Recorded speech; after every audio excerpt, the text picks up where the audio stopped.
৩.৫ বছরেরও বেশি সময় ধরে চলা রাশিয়া ইউক্রেন যুদ্ধ থামাতে অনেকদিন থেকেই রেফারির ভূমিকায় মার্কিন প্রেসিডেন্ট ডোনাল্ড ট্রাম্প। নানা প্রেক্ষাপটে হতাশ হলেও হাল ছেড়ে দেননি তিনি। শুক্রবার বহুল আলোচিত আলাস্কা বৈঠকেও রুশ নেতা ভ্লাদিমির পুতিনের মন জয়ের শেষ চেষ্টা করেছেন ট্রাম্প। এমন আবহে চমকপ্রদ খবর সামনে এনেছে রুশ বার্তা সংস্থা তাস।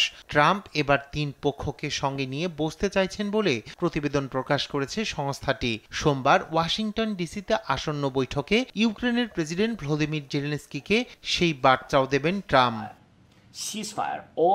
ত্রিপাক্ষিক এই বৈঠক কবে হবে তাও প্রাথমিকভাবে জানিয়েছেন ট্রাম্প।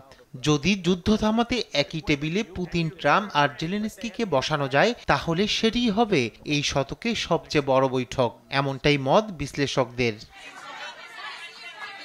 রোববার সংবাদ মাধ্যমকে দেয়া সাক্ষাৎকারে ট্রাম্পের বিশেষ দূত স্টিভ উইটকফ জানান, কিয়েভকে শক্তিশালী নিরাপত্তা নিশ্চয়তা দিতে রাজি হয়েছে মস্কো। যুক্তরাষ্ট্রের পক্ষ থেকে ইউক্রেনকে শক্তিশালী নিরাপত্তার নিশ্চয়তা দেওয়ার বিষয়টিতে রাজি হয়েছেন পুতিন। একে আমি মোড় বদলে দেওয়ার মতো ঘটনা হিসেবে বিবেচনা করছি।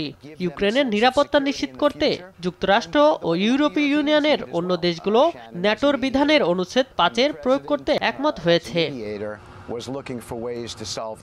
এদিকে কিয়েভ শান্তি চুক্তির মার্কিন আহ্বান সরাসরি প্রত্যাখ্যান করেছেন ইউক্রেনের প্রেসিডেন্ট ভলোদিমির জেলেনস্কি।